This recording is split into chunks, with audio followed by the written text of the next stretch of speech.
Irmãos, vamos abrir a palavra de Deus na carta de Tito, e hoje nós vamos meditar no capítulo de número 2.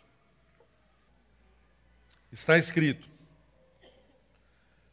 Você, porém, fale o que está de acordo com a sã doutrina. Ensine os homens mais velhos a serem moderados, dignos de respeito, sensatos, sadios na fé, no amor e na perseverança. Semelhantemente, ensine as mulheres mais velhas a serem reverentes na sua maneira de viver, a não serem caluniadoras, nem escravizadas a muito vinho, mas serem capazes de ensinar o que é bom. Assim, poderão orientar as mulheres mais jovens a amarem seus maridos e seus filhos, a serem prudentes e puras, a estarem ocupadas em casa, a serem bondosas e sujeitas a seus maridos, a fim de que a palavra de Deus não seja difamada. Da mesma maneira, encorajem os jovens a serem prudentes. Em tudo seja você mesmo um exemplo para eles, fazendo boas obras. Em seu ensino, mostre integridade e seriedade. Use linguagem sadia, contra a qual nada se possa dizer, para que aqueles que se opõem a você fiquem envergonhados por não poderem falar mal de nós. Ensine os escravos a se submeterem em tudo aos seus senhores, a procurarem agradá-los, a não serem respondões e a não roubá-los, mas a mostrarem que são inteiramente dignos de confiança, para que assim tornem atraente em tudo o ensino de Deus, nosso Salvador. Porque a graça de Deus se manifestou salvadora a todos os homens. Ela nos ensina a renunciar à impiedade e às paixões mundanas, e a viver de maneira sensata, justa e piedosa nessa era presente, enquanto aguardamos a bendita esperança, a gloriosa manifestação do nosso grande Deus e Salvador, Jesus Cristo. Ele se entregou por nós, a fim de nos remir de toda maldade e purificar para si mesmo um povo particularmente seu, dedicado à prática de boas obras. É isso que você deve ensinar, exortando-os e repreendendo-os com toda a autoridade. Ninguém o despreze. Oremos. Pai, eu faço das suas palavras a nossa oração nessa hora. É isso que devemos ensinar, exortando e repreendendo com toda a autoridade, que ninguém despreze o que desse púlpito fluir, vindo direto do teu coração. Que o Senhor nos dê autoridade, que o Senhor nos dê intrepidez, que a tua palavra seja exposta de uma forma clara às nossas mentes, aos nossos corações, que cada pessoa aqui presente, Deus, possa sair deste lugar verdadeiramente confrontada pelo Evangelho. Nós queremos nos alegrar, Senhor, em aprendermos mais do Senhor. Por isso, tire do nosso meio toda resistência, Senhor. Seja ela por conceitos, por padrões, por paradigmas que tenhamos cristalizado, cauterizado em nossas mentes, em nossos corações. Esteja nessa manhã, Deus, destruindo aquilo que precisa ser desconstruído e fazendo tudo novo conforme é a vontade do Senhor e conforme a expressão do Evangelho. Nós estamos aqui, Deus, completamente expostos para que a tua palavra nos transforme. Oramos e pedimos ao Senhor que assim o faça, para o louvor da tua glória, em nome de Jesus. Amém. Bom, irmãos, nós percebemos pela leitura do texto que Paulo traz a Tito instruções para várias categorias de pessoas ligadas, todas elas, ao lar. Por isso, o título da mensagem é A Doutrina e o Dever no Lar. Paulo está falando com homens Paulo está falando com mulheres, homens mais velhos, mulheres mais velhas, mulheres mais jovens, com jovens, falando com escravos, falando com senhores. Ou seja, o texto nos mostra com muita clareza que a manifestação do Evangelho, ela se dá no meio da forma como nós nos relacionamos uns com os outros.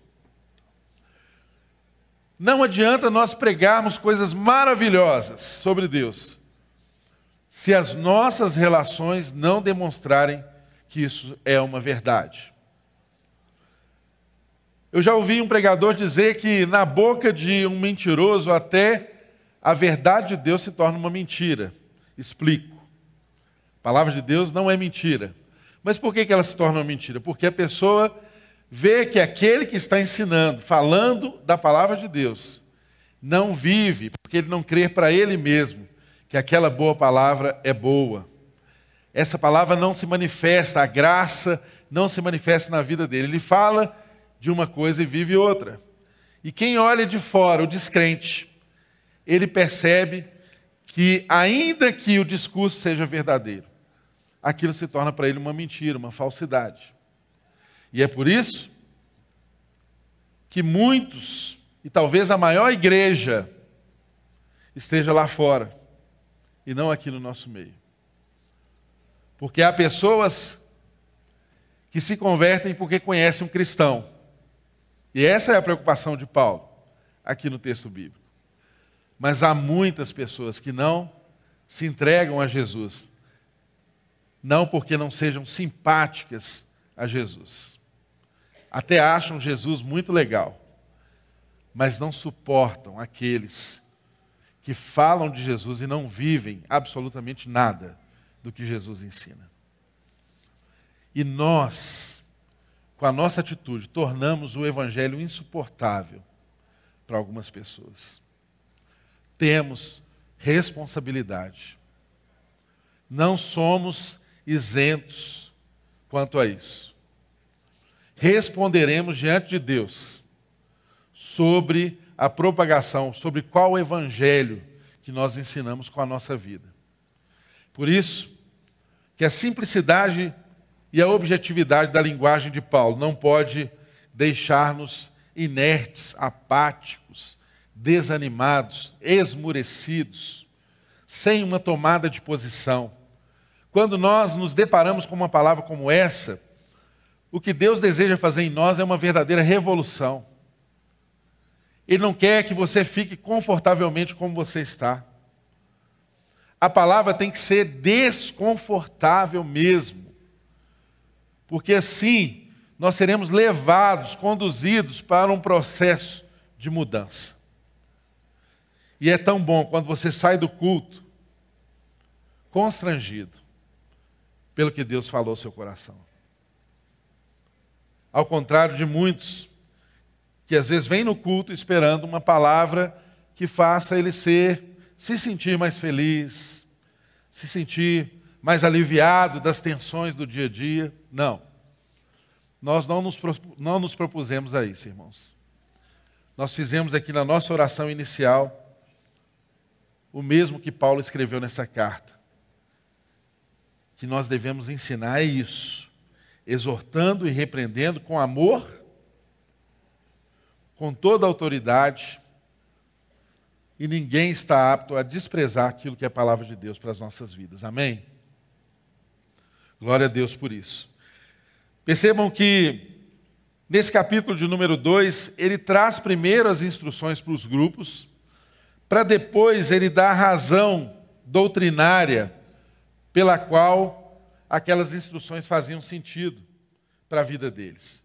É lá no versículo 11, para o final, é que ele fala, olha, porque a graça de Deus se manifestou salvadora a todos os homens, ela nos ensina. Aí ele começa a falar da graça que nos alcançou, que é a razão pela qual nós podemos manifestar um comportamento que Deus espera de nós. Porque aqui Paulo inverte a ordem natural é de você explicar primeiro o porquê e depois trazer as implicações práticas ou os preceitos éticos que você deseja, de comportamento das pessoas.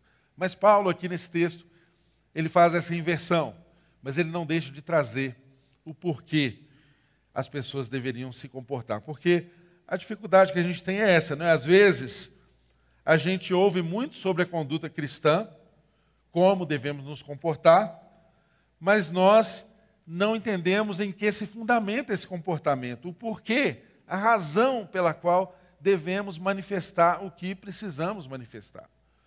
Ora, Paulo está nos ensinando que a graça nos ensina, irmãos, ao falarmos de todos esses comportamentos que estão aqui no texto, nunca pense que você é capaz de manifestá-lo meramente por sua decisão pessoal. Nós não conseguimos.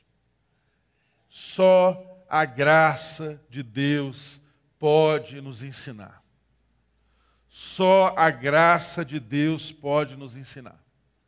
De modo que, se não houver graça de Deus, nós não podemos manifestar aquilo que Deus espera de nós.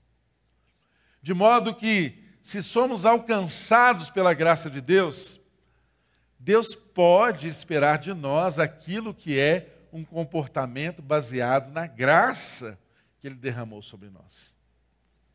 Deus não está sendo injusto. Deus não está exigindo de nós algo que não tenhamos também uma capacitação para manifestar. Mas essa capacitação está em Deus. E Ele compartilha ela através do seu Espírito Santo. Se você é salvo em Cristo Jesus, você é selado com o Espírito Santo de Deus. A presença de Deus está na sua vida. E isso faz o seu comportamento ser transformado. Não é porque você meramente quer, não é meramente porque você decidiu, mas é porque há uma presença em você. Há uma inspiração em você que te capacita. Há um esforço humano? Claro, nós nos esforçamos. Mas todo esforço humano que desprezar a graça que foi derramada, nós vamos tentar e vamos dar murro em ponta de faca. Vamos bater cabeça e não vamos conseguir.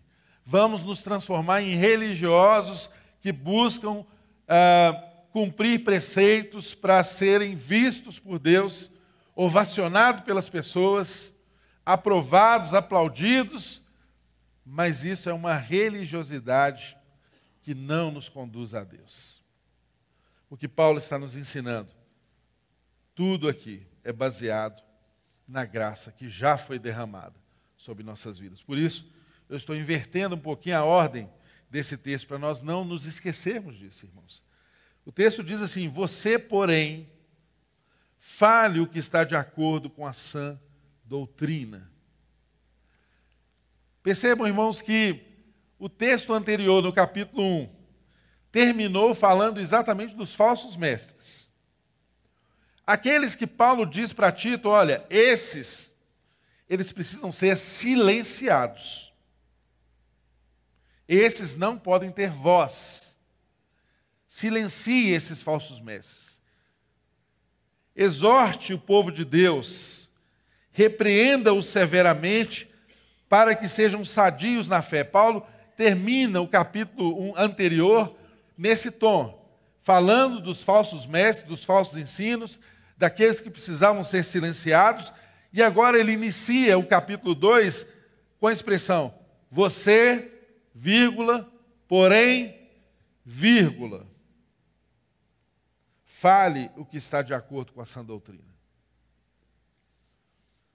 Irmãos, o que Deus quer dizer para mim e para você aqui? Não importa a cultura que está ao seu redor. Não importa a cultura estabelecida no seu local de trabalho, onde você faz negócios. Não importa a cultura do lar dos seus amigos, dos seus conhecidos, ou a cultura do lar que você recebeu de herança, talvez a forma como seus pais te ensinaram, a forma como você vivenciou a relação dentro de casa, marido, mulher, criação de filhos. Paulo está dizendo para mim, para você, e Deus fala para mim, para você aqui nessa manhã: olha, não importa isso. E ele diz isso de que forma? Você, porém.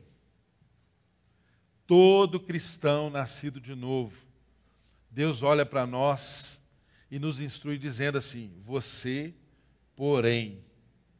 E ele começa então a ensinar. Ou seja, espera de mim, de você, um comportamento diferente. Lembra quando você era jovem ou criança, ou você como pai aí lembra tantas vezes que seu filho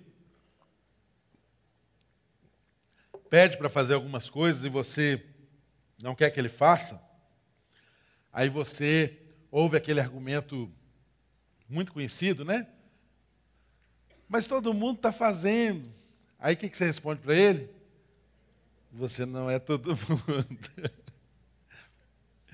O que você está dizendo para ele? Você, porém... Entende, irmãos? O que Deus está falando comigo e com você aqui? Você não é todo mundo.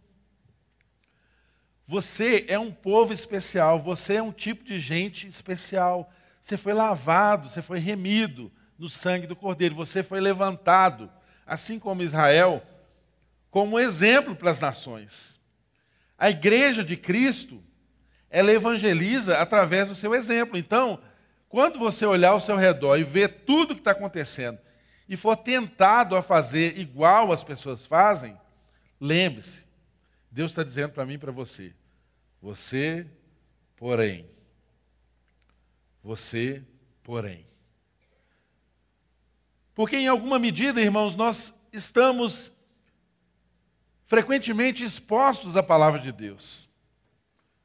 Se você é membro dessa igreja e está aqui todo domingo, sábado, nos cultos, nas nossas celebrações, você está sendo exposto à palavra de Deus. Você está ouvindo os poréns, ainda que você não queira vivê-los. Esse foi o drama de Israel e esse é o drama da humanidade, de todo aquele que Deus chama. A gente olhar para a grama do vizinho, achar ela mais bonita e querer usar do mesmo que ele usa para ter uma grama bonita igual a dele. E Deus está dizendo para mim e para você: você, porém, você não é todo mundo. Você não é igual a todo mundo. Isso não é motivo para nós sermos orgulhosos. Isso não é motivo para a gente excluir as pessoas. Mas isso é motivo para nós pensarmos a nossa responsabilidade como cristãos, nos nossos relacionamentos. Porque o texto vai tratar de várias facetas relacionais dentro das famílias, que são a forma, que expressam a forma do Evangelho chegar às outras famílias. Então percebam, você, porém, fale o que está de acordo com a sã doutrina. Então, primeiro, irmão, se nós não conhecemos a sã doutrina, como que a gente vai falar de acordo com algo que nós não conhecemos? O ensino é da sã doutrina e coisas que estão de acordo com ela, deveres éticos que nós devemos praticar, que a sã doutrina exige de nós. Só que, às vezes, tem coisas que a Bíblia fala muito claramente e outras que não estão tão claras, mas que pela sã doutrina, pelos preceitos éticos, pelos princípios, nós podemos tomar as decisões sábias. Entende, irmãos? Só que como que nós vamos agir como convém se nós nem sequer conhecemos a sã doutrina? Ele está dizendo, olha, fale o que está de acordo com a sã doutrina. Aí ele começa a ensinar por grupos. Primeiro, ele pega aqui o grupo dos homens mais velhos. Vamos ver o que ele trata aqui. Verso de número 2.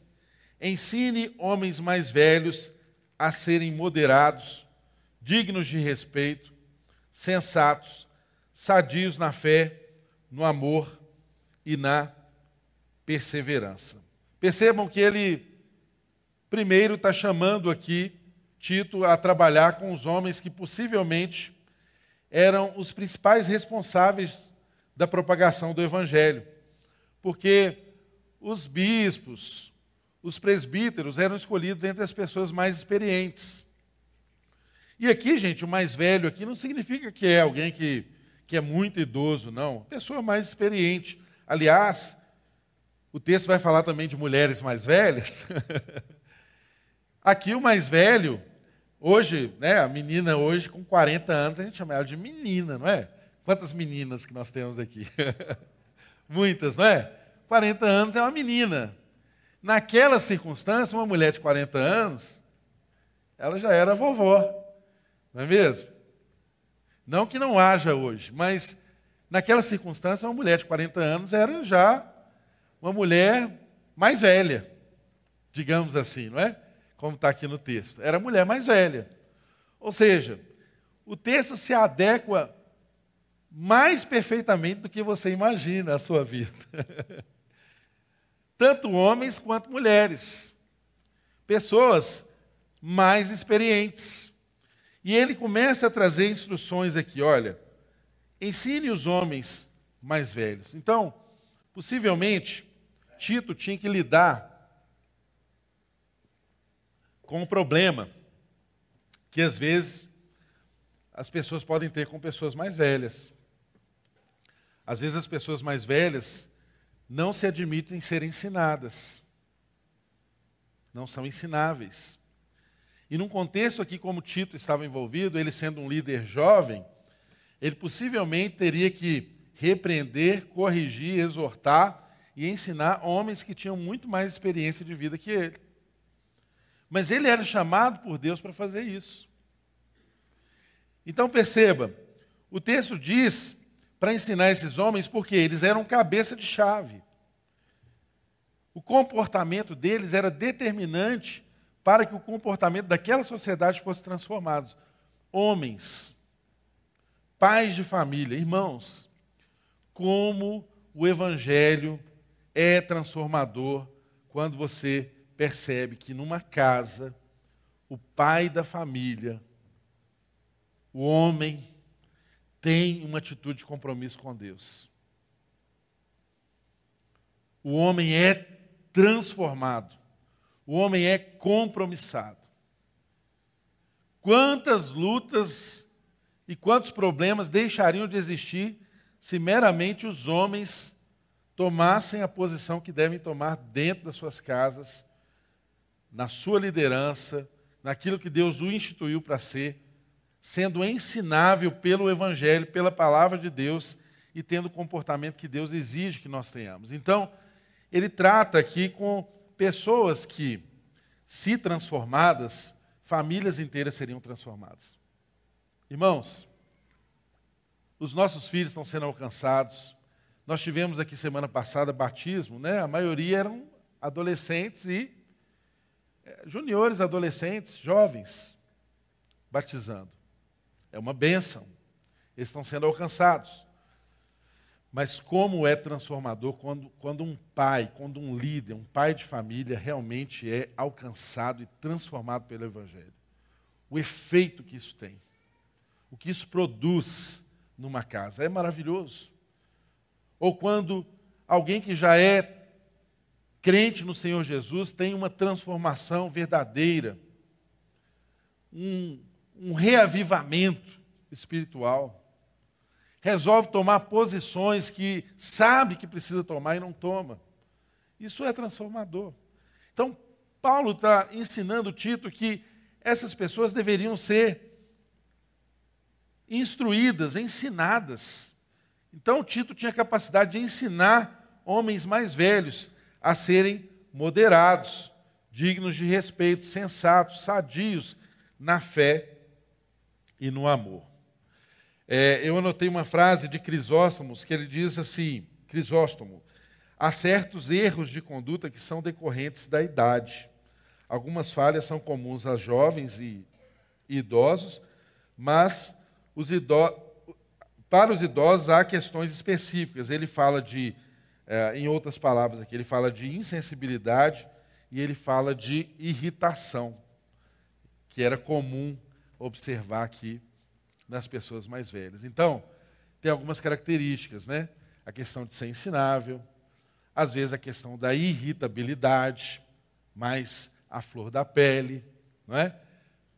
que é comum, mais comum na pessoa mais velha do que no jovem. É mais comum. E Tito está sendo instruído a ensinar esses homens mais velhos a não serem assim. Por quê?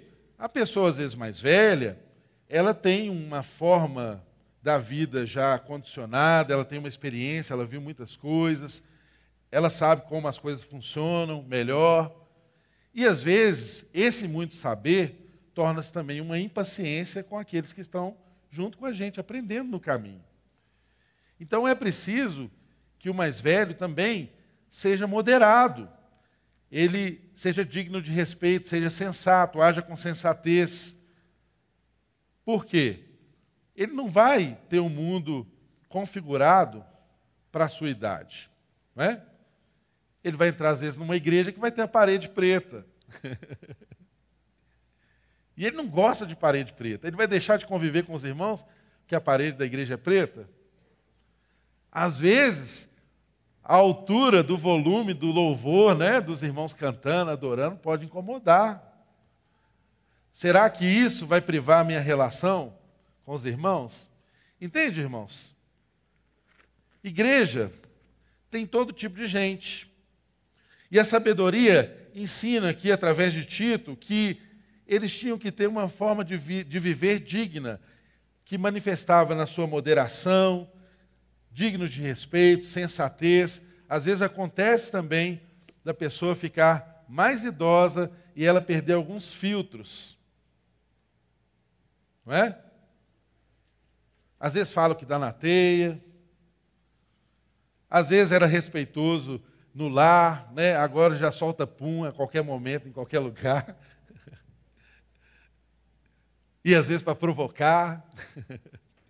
Não é? Vai perdendo alguns filtros que são importantes para a boa relação dentro do lar, para a boa relação com as pessoas. Então não é porque é mais velho, que é mais idoso, que é mais experiente, que tem licença para fazer de qualquer forma. Muito pelo contrário. O que o texto está demonstrando é que eles devem demonstrar uma solenidade que é apropriada e indicativa de alguém que tem autocontrole. O que é isso? Moderação, respeitabilidade, se dar o respeito, não é? Sensatez. Tito precisou chamar homens mais velhos e falar disso com eles. Aqui o texto não expressa muito bem, detalhadamente, os comportamentos, mas nós podemos imaginar, dentro daquela cultura, né? Homens mais velhos convertidos e que precisavam viver de uma forma nova e que, olha, eu sempre fui assim, não vou mudar. Quem é você para me ensinar isso? Entende, irmãos? Então, isso aqui é muito importante, a instrução de Tito para os mais velhos, porque eles têm uma importância muito grande na vida daqueles que estão vindo, que estão sendo formados. Ele diz assim no texto: semelhantemente, verso 3, ensine as mulheres mais velhas a serem reverentes na sua maneira de viver, a não serem caluniadoras nem escravizadas a muito vinho, mas a serem capazes de ensinar o que é bom. Então o texto passa aqui a falar das mulheres mais velhas e fala delas viverem de uma forma reverente, uma maneira reverente de viver. Essa palavra reverente, ela só aparece aqui no Novo Testamento. É uma exclusividade desse texto. Só nesse texto aparece essa palavra grega, que é hieropreps. Eu anotei aqui a palavra, até é difícil de falar, porque é P, C, cedilha e S no final. Negócio estranho, né? Mas o que significa? Aquilo que é próprio de uma pessoa santa. O que é alguém reverente? Alguém que vive de uma maneira apropriada aquilo que é próprio de uma pessoa santa. Mulheres mais velhas, semelhantemente, ensine as mulheres mais velhas a serem reverentes na sua maneira de viver. Imagina como seria constrangedor para Tito, irmãos. Ter que falar para as mulheres mais velhas o modo como elas deveriam se vestir. Irmãos, isso não é um problema de Tito, não é um problema nosso. Você acha que é confortável para um pastor ter que chegar diante de uma igreja, de um rebanho, e ficar falando para as irmãs que determinada forma como ela se veste pode atrapalhar a vida do outro irmão ou constranger? Você não tem nem como conversar direito com a pessoa, porque você tem que olhar direto no olho dela, porque qualquer outro desvio você pode ser mal interpretado ou pode ser levado a ter uma situação, no mínimo, constrangedora. E aquelas mulheres mais velhas estavam perdendo o senso de como elas deveriam se vestir, de como elas deveriam se comportar. Tito precisou tratar disso. Isso era pauta dos cultos, das instruções. E olha, irmãos, eu quero falar algo aqui, receba como vindo de Deus para a sua vida. Falo isso para as irmãs, mais especificamente, mas isso também se aplica em alguma medida aos homens, né? A gente tem que preocupar com a forma da gente se vestir. E não é só na igreja. Você é crente no Senhor Jesus, mas quando você vai malhar, você põe roupas para ser desejada, para os homens ficar te olhando e desejando o seu corpo, enquanto você está ali completamente exposta. Não adianta você vir à igreja bem vestido se você não tem um mínimo de decoro ao sair na rua ou ir na academia, em tantos outros lugares que você vai. E o Espírito Santo de Deus fala no seu coração, o mesmo Espírito que habita na minha vida, habita na sua. Eu tenho absoluta convicção de que Ele fala. Mas é preciso ouvir. Há alternativas, há meios de você frequentar esses lugares e viver, e se vestir decentemente. O que é que move o seu coração quando você põe esse tipo de roupa, esse tipo de decote, esse tipo de vestimenta? O que é que você quer atrair das pessoas? O que é que te motiva a fazer isso? É necessário, irmãos? Não é necessário. Nós sabemos que não. E nós precisamos falar disso. A palavra de Deus ensina isso. Porque qualquer reverência que nós pregarmos não vai ser acolhida pelas pessoas, porque elas vão olhar para a gente e ver que a gente é o retrato da irreverência. Como é que eu prego reverência se sou o retrato da irreverência? Na forma como eu me visto, na forma como eu me comporto. O texto fala aqui de mulheres que eram caluniadoras, não é? Fofoqueiras, gostavam de conversa fiada. Era um problema social que eles tinham ali. Não é que homens também não são caluniadores e fofoqueiros. Tem muito homem fofoqueiro também. Lembram antigamente que as casas nas vilas, elas eram até na beira da... Até a arquitetura das casas era assim, era na beira da rua, não é? Já tinha um banquinho na porta, uma pedra, um banquinho. E as pessoas sentavam ali para ficar olhando o comportamento das pessoas, falando da vida dos outros, né? Algumas ficavam na janela igual as namoradeiras, né? Ali vendo tudo se passar.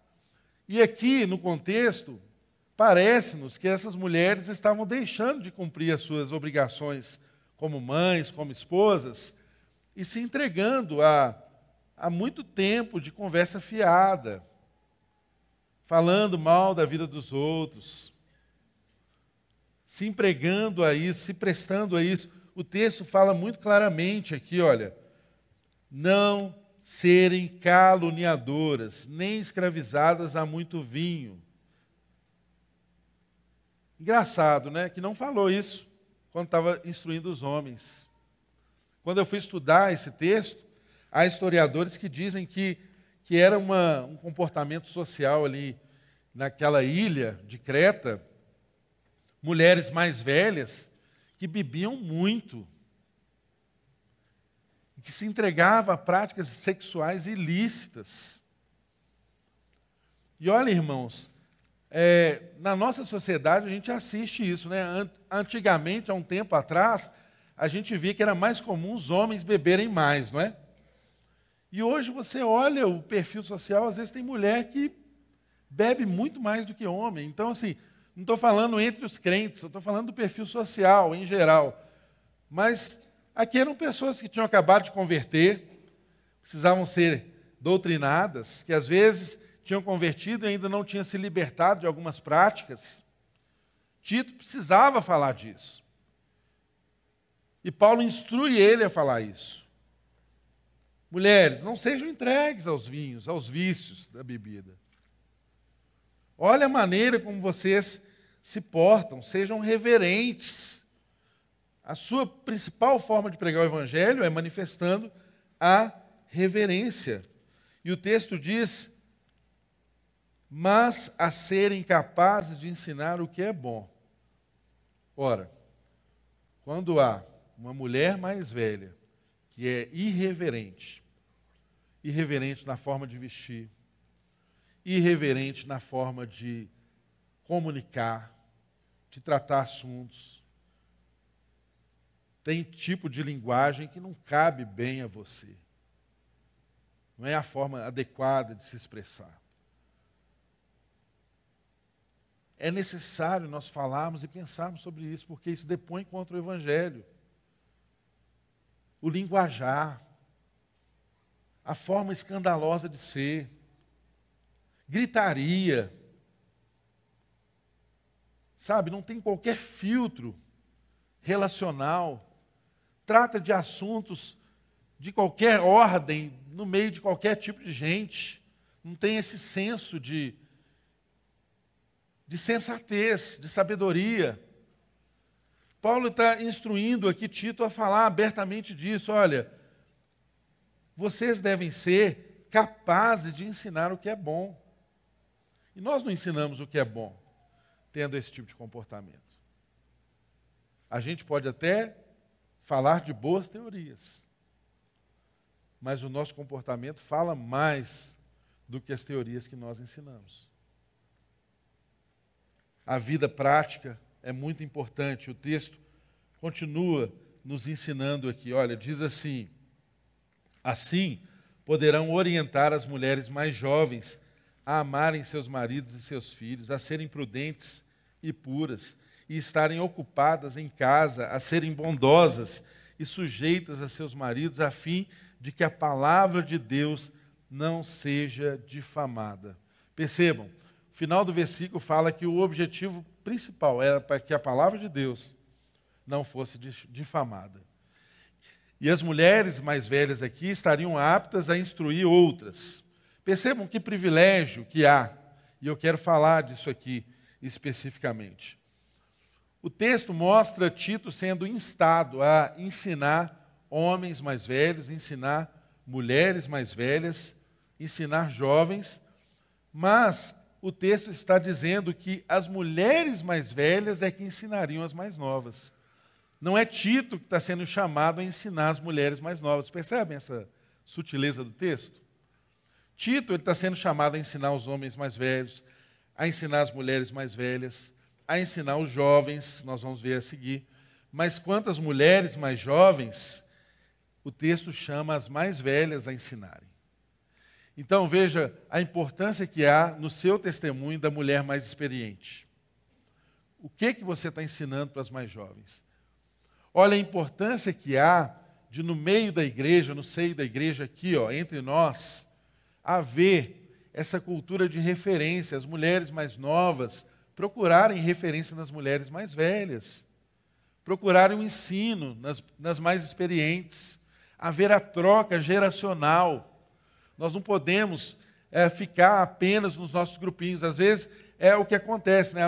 A moça, a jovem, ela quer andar com pessoas que estão vivendo só a fase que ela está vivendo na vida. E é normal, a gente se agrupa assim, por afinidade. Mas é importante, segundo Deus, que você aprenda de quem já passou pelo caminho que você está passando. Seja intencional nisso, procure pessoas que sejam referências, pessoas que tenham um bom testemunho do Evangelho. Aproxime-se. Marque um café, convide para almoçar na sua casa. Ande com gente assim. Nós temos muitas e muitas mulheres experientes e que têm um testemunho cristão que podem te ajudar na sua caminhada. Às vezes você está nos primeiros anos do casamento, enfrentando grandes conflitos que elas já passaram e podem te ensinar, te instruir, te apontar um caminho melhor. Entende, irmãos? Olha como que é importante essa questão do testemunho e como que isso protege a vida da igreja, porque é outro detalhe aqui também, a moça jovem, ela não vai se aconselhar nem com o pastor da igreja. Não é o pastor da igreja que vai formar a mente, o pensamento dela, tirar as dúvidas, que ela vai abrir o coração, falar das suas emoções, dos seus sonhos, dos seus projetos. E às vezes as pessoas erram nisso, porque pode haver confusão de sentimento, às vezes a pessoa está carente. Olha como que a palavra de Deus é sábia, instrui a moça mais jovem, a mulher mais experiente. Está todo mundo protegido, inclusive Tito está protegido nessa história, nessa instrução. Percebam, isso é muito importante na palavra do Senhor. E o texto, ele continua dizendo assim,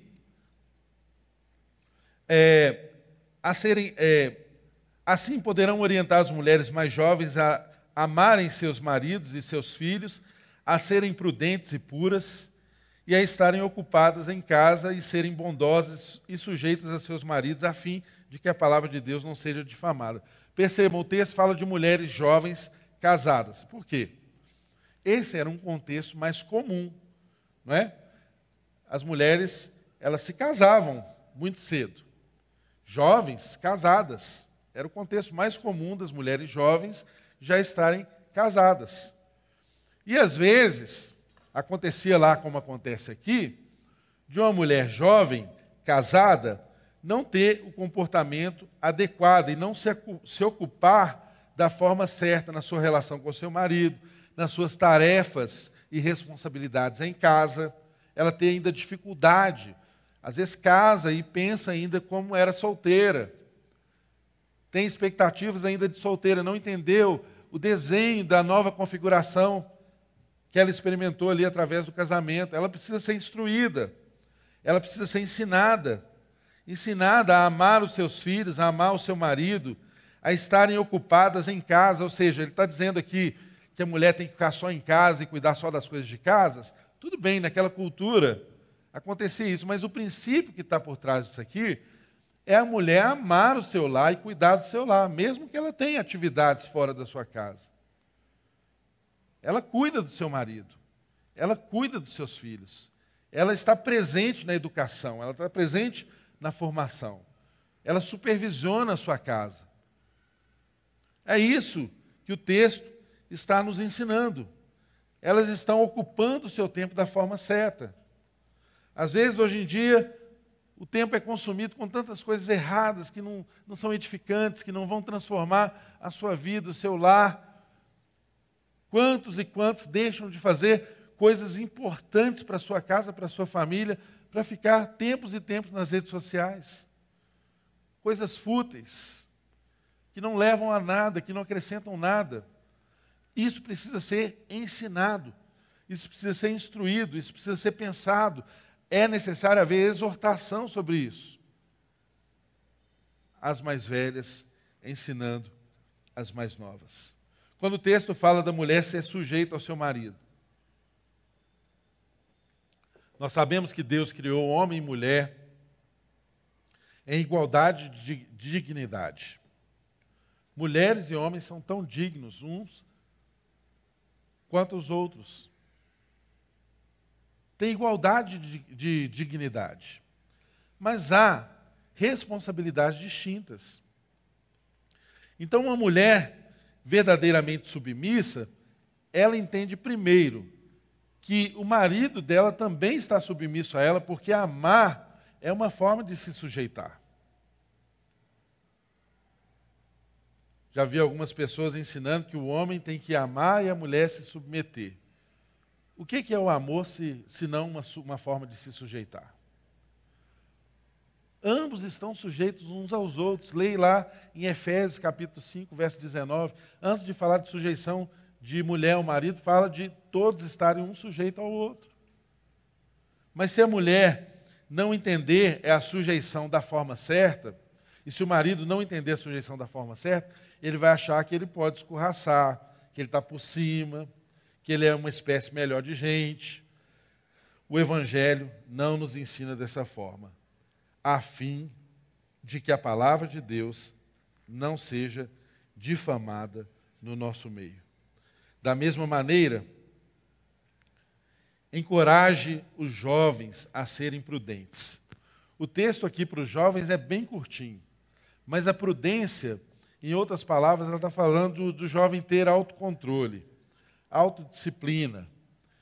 Ela é curtinha em sua frase, em seu versículo, mas ela é extensa em seu significado. O jovem tem que viver de uma forma prudente. E é exatamente a imprudência que caracteriza os jovens. Não é verdade? Querem correr riscos, querem avançar, querem se estabelecer. O texto chama os jovens a viver, encoraje os jovens a serem prudentes. Em tudo, seja você mesmo um exemplo para eles. Olha só que lindo. Paulo está ensinando Tito como ensinar os jovens. E está dizendo para Tito, Tito, não adianta você dar uma cartilha de como ser um jovem para eles se você não viver essa verdade. Seja para eles um exemplo. Gente, não tem público que exija mais a presença do que os adolescentes e os jovens. Ninguém consegue liderar um jovem ou um adolescente se não se misturar com eles. Por quê? Eles clamam por exemplo. Eles clamam por presença. Que Deus nos dê essa graça de sermos encorajadores, de termos pessoas aqui que possam encorajar os jovens a viverem de forma prudente, a sermos exemplos para a geração que vem depois de nós. Que eles possam olhar para nós e se inspirar em nós, mas porque nós nos comprometemos, nós nos envolvemos, nós estamos ali juntos. O texto ensina isso acerca dos jovens. Em tudo, seja você mesmo um exemplo para eles, fazendo boas obras. Em seu ensino, mostre integridade e seriedade. Use linguagem sadia, contra a qual nada se possa dizer para aqueles que se opõem a você e eles fiquem envergonhados por não poderem falar mal de nós. Às vezes, no trato com os jovens, somos assediados a usar uma linguagem mais jovial e tal, e às vezes isso pode fugir do critério daquilo que é sadio, não é mesmo? Percebem que quando Paulo traz essa instrução para Tito, ele fala para Tito ser um exemplo de integridade, de seriedade, de ensino, ele fala do uso da linguagem, o uso da linguagem sadia. Linguagem sadia. Irmãos, o cristianismo, naquele contexto ali, era uma minoria inexpressiva. E dentro do Império Romano, as minorias eram perseguidas. Se houvesse qualquer coisinha insignificante, poderia ser motivo para entender que aquela religião era subversiva, que ela atentava contra o império. Até a forma de falar, até o linguajar era importante nesse contexto. Às vezes, a forma de ensinar a um jovem pode levá-lo a querer ser um revolucionário, eu vou mudar o mundo. Ah, porque eu falo é o que eu penso mesmo, e é isso mesmo. Irmãos, Tito está sendo ensinado que mesmo os jovens, naquele contexto, como no nosso, eles tinham que ter um ensino que focasse em seriedade, em uma forma sadia do linguajar, para que todos aqueles que os vissem conversando, falando, tratando, lidando um com o outro, não tivessem absolutamente nada para depor contra o Evangelho. E para finalizarmos, ele traz também instruções aqui acerca dos escravos. A escravidão, já estou finalizando, irmãos, 5 minutos apenas, a gente encerra o texto. A escravidão no contexto romano era algo comum. Você pode olhar e pensar assim, poxa, a Bíblia está provando a escravidão. Não, teve seus processos históricos para a escravidão acabar, e inclusive através da Bíblia, que a escravidão foi combatida e vencida. Mas aqui, dentro do Império Romano, havia escravos. domésticos, havia escravos no campo, e os escravos domésticos tinham algumas benesses, alguns benefícios maiores que os escravos do campo, e às vezes fazia com que tivesse situações entre as pessoas ali, com seus escravos, com seus trabalhadores cristãos, porque os escravos também convertiam, e o texto diz: ensine os escravos a se submeterem em tudo aos seus senhores e a procurarem agradá-los, a não serem respondões, a não roubá-los, mas a mostrarem que são inteiramente dignos de confiança. A mão de obra do Império Romano era mão de obra escrava. Acabar de repente com a escravidão era criar um colapso na estrutura imperial. Por isso que esses processos foram gradativos. Mas Paulo está dizendo: olha, você é empregado nos nossos dias, né? Você trabalha para alguém. O seu procedimento tem que ganhar essa pessoa. Não seja respondão. Não roube o seu patrão, inclusive no tempo de trabalho, né? Às vezes você não rouba subtraindo alguma coisa e levando para sua casa, mas você rouba no tempo de trabalho, porque você não faz a sua melhor entrega. Você faz outras atividades enquanto você está ali compromissado a fazer o que tem que fazer, o que é o combinado, o que é o contratado, o que você ganha para fazer.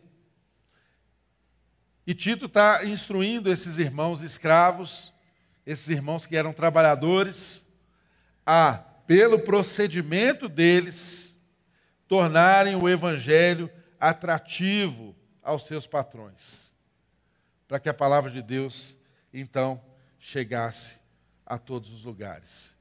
E para finalizar, ele diz: porque a graça de Deus se manifestou salvadora a todos os homens.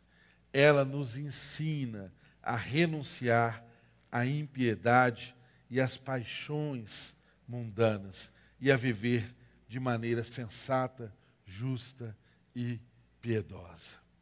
Paulo está dando o porquê que nós podemos viver dessa forma. A graça de Deus nos ensina, irmãos. É um desafio enorme? É. Exige mudanças de hábito? Exige.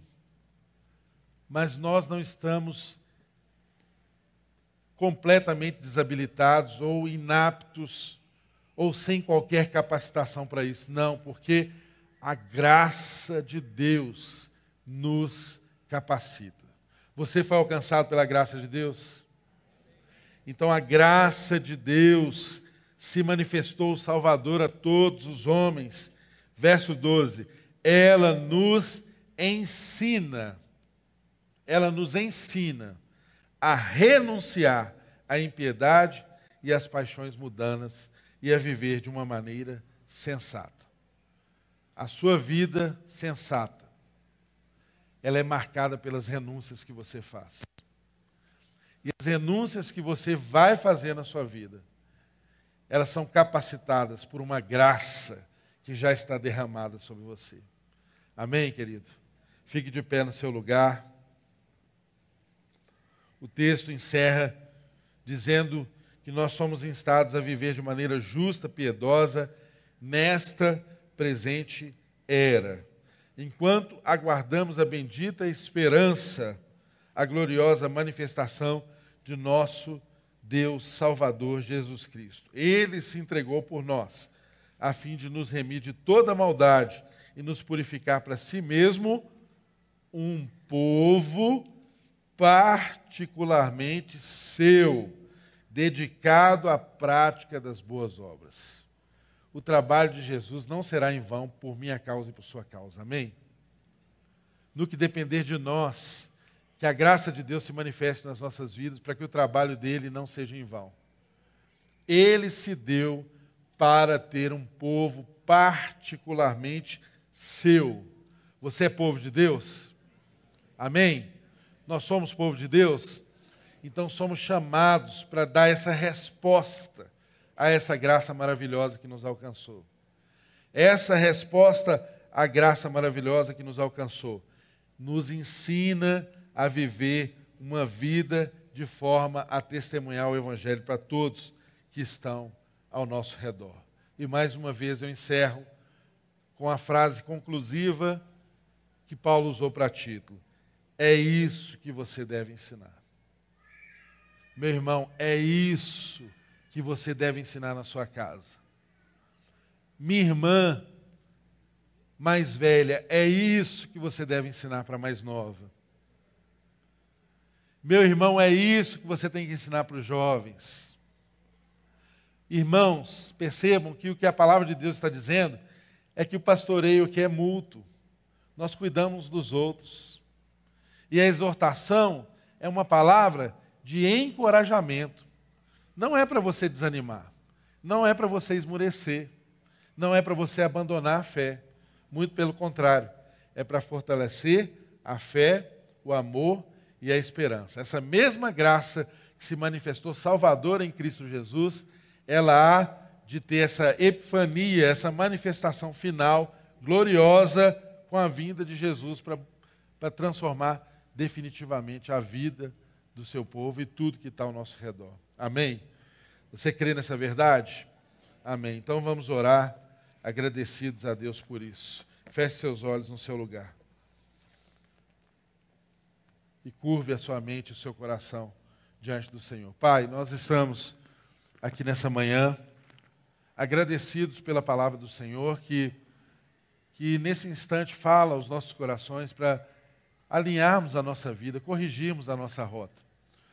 E eu sei que o Teu Espírito Santo falou aos nossos corações, falou a várias pessoas aqui presentes, e eu peço que esse mesmo Espírito capacite a igreja do Senhor a viver aquilo que o Senhor espera que a gente viva. Eu sei que há pessoas que estão constrangidas diante da exposição do Evangelho e das suas próprias vidas. Mas Deus, anime o coração de cada um desses. Não os deixe esmorecer, não os deixe desanimar, não os deixe desanimar da caminhada. Senhor, reacenda a verdade nos casamentos aqui presentes e representados. Renove as alianças, Pai. Recentralize os papéis. Derrame essa graça especial que nos capacite a amar e nos entregarmos uns aos outros. O marido que ama a esposa, que se dedica à esposa. A esposa que ama o marido e se sujeita à sua liderança.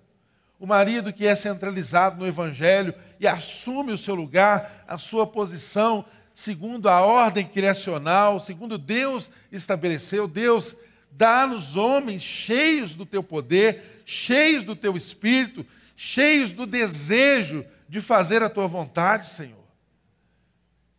Livra-nos, Deus, de sermos um péssimo testemunho do Evangelho. Que aqueles que estão ao nosso redor, assim como os cidadãos cretenses, possam olhar para a nossa vida e ver a manifestação do Evangelho. Porque o nosso casamento não fala meramente da nossa relação conjugal. O nosso casamento fala do Deus que nos salvou. O nosso casamento fala do casamento de Cristo com a igreja. Ô Senhor, porque as nossas relações dos mais velhos com os mais novos não fala exatamente dos nossos gostos, das nossas preferências, mas fala de algo que foi salvo por Ti e está sendo conduzido em salvação, que é a igreja do Senhor, que é composta de idosos, de jovens, de gente que já caminhou, de gente que está iniciando a caminhada. Converta os nossos corações. Faça, Deus, com que essa palavra do Senhor se cumpra em nossas vidas. O coração dos mais velhos convertido aos mais novos, dos mais novos aos mais velhos, dos pais aos filhos, dos filhos aos pais, para que de fato, Deus, o testemunho da palavra seja encontrado no nosso procedimento. Nós te agradecemos como igreja. Pedimos ao Senhor que nos conduza debaixo dessa graça tão especial. Em nome de Jesus.